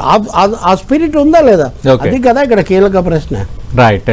చర్చను ముగించే ముందు ప్రకాష్ రెడ్డి గారు, సార్ సతీష్ గారు, అదే రవి గారు కామెంట్స్ విన్నారు, మీ స్పందన ఏంటి? సార్ ఇప్పుడు నేను కాశ్మీర్ విషయంలో ఒక స్పష్టమైనటువంటి స్టేట్మెంట్ చెప్తాను సార్. కాశ్మీర్ లో ఈరోజు జరుగుతున్న తీవ్రవాదం కావచ్చు, కాశ్మీర్ కోసం భారతదేశం ఖర్చు పెట్టినటువంటి ఖర్చు కావచ్చు, లేదా కాశ్మీర్ లో ఇప్పటి వరకు మనము ఉగ్రవాదాన్ని అంచడం కోసం మన సాయుధ దళాలకు పెడుతున్న ఖర్చు కావచ్చు, ఇవన్నీ కలిపితే ఈరోజు ఒక లెక్క చెప్తారు ఎకనామిస్ట్, నా లెక్క కాదు అది, ఈ భారతదేశం యొక్క విదేశీ అప్పుకు సమానం అని. విదేశీ అప్పు మీద మనం కడుతున్న వడ్డీ ఎంత అంటే 5-6 లక్షల కోట్లు అంట సంవత్సరానికి. అంటే ఇంత డబ్బు ఎవరు కడుతున్నారు అంటే భారత ప్రభుత్వం కడుతుంది. భారత ప్రభుత్వం అంటే మోడీ ప్రింట్ చేయడు, ఇంకో ప్రధానమంత్రి ప్రింట్ చేయడు, భారత ప్రజలు కట్టేటువంటి పనుల సొమ్ము. తెలంగాణ ప్రజలు కూడా కాశ్మీర్ రక్షించడం కోసం ఖర్చు పెడుతున్నారు. కాబట్టి కాశ్మీర్ ప్రజల యొక్క అభిప్రాయానికి అనుగుణంగా 370 ఆర్టికల్ ఉండాలన్నా, భారత ప్రజల యొక్క అభిప్రాయానికి అనుగుణంగా 370 ఆర్టికల్ డివిజన్ ఏంటని నాకు అర్థం కాదు. ఓకే, నేను కాశ్మీర్ వ్యాలీ ప్రజల యొక్క ఆలోచనలకు అనుగుణంగా 370 ఆర్టికల్ ఉండదు. అది భారత ప్రజల యొక్క ఆలోచనలకు అనుగుణంగా, భారత ప్రజల యొక్క అభిప్రాయాలకు అనుగుణంగా 370 ఆర్టికల్ ఉండడమా తీసేయడమా జరుగుతుంది. అది భారత రాజ్యాంగంలో భాగం, కాశ్మీర్ అసెంబ్లీ ఇదే కాదు. కాశ్మీర్ ప్రజలపైన ఉంటుంది కదా ప్రకాష్ రెడ్డి గారు. నేను అందుకోసం కాశ్మీర్ ప్రజలు ఏమన్నా కోరుకొని ఉండొచ్చు, లేదా మిజోరాం ప్రజలు కోరుకుంటారు, లేదా మణిపూర్ ప్రజలు మేము ఒక రాజ్యం కావాలని కోరుకుంటారు, ఇస్తామా? మిజోరాం ప్రజలు కోరుకుంటారు, మెజారిటీ మిజో నేషనల్స్ మా పార్టీ మేము ప్రత్యేక మిజో దేశం కావాలంటే ఇస్తామా? అక్కడ అవసరం అయితే భారత ప్రభుత్వం యొక్క సైన్యాలు పోతాయి, అధికారులు పోతారు, సాయుధ దళాలు పోతాయి. ఈ విషయంలో దేశ రక్షణ అనేది ప్రధానం అవుతుంది. కంక్లూడ్ చేయమని. Yes sir. Thank you Prakash Reddy గారు, థ్యాంక్ యూ కిరణ్ గారు, థ్యాంక్ యూ తెలకపల్లి రావు గారు. మనం చూస్తున్నాం 2 ఫలితాలకు సంబంధించి ఎవరి స్పందన ఆ స్థాయిలో ఉంది. జమ్మూ కాశ్మీర్కి సంబంధించి మేము అంత హెవీ ఎక్స్పెక్టేషన్స్ ఏమీ లేవు. అక్కడ ఫలితం అనేది అక్కడున్న పరిస్థితులు ప్రభావం కాదు, అది ఆర్టికల్ 370 రద్దు ప్రతిపత్తికి సంబంధించి అక్కడ ప్రజలు వ్యతిరేకంగా తీర్పివచ్చు, కానీ బట్ భారత సమగ్రతకు సంబంధించిన అంశాన్ని భారతీయ జనతా పార్టీ చెప్తోంది. హర్యానాకు సంబంధించి భూపేందర్ హుడా పైన పూర్తిగా మేము నమ్మకం పెట్టుకున్నాం, ఆ నమ్మకం వర్కౌట్ కాలేదన్న అంశాన్ని కాంగ్రెస్ పార్టీ మరి వివరణ ఇస్తోంది. చూద్దాం ఇంకా పూర్తి ఫలితాలు వచ్చిన తర్వాత ఎలాంటి విశ్లేషణలు వస్తాయో.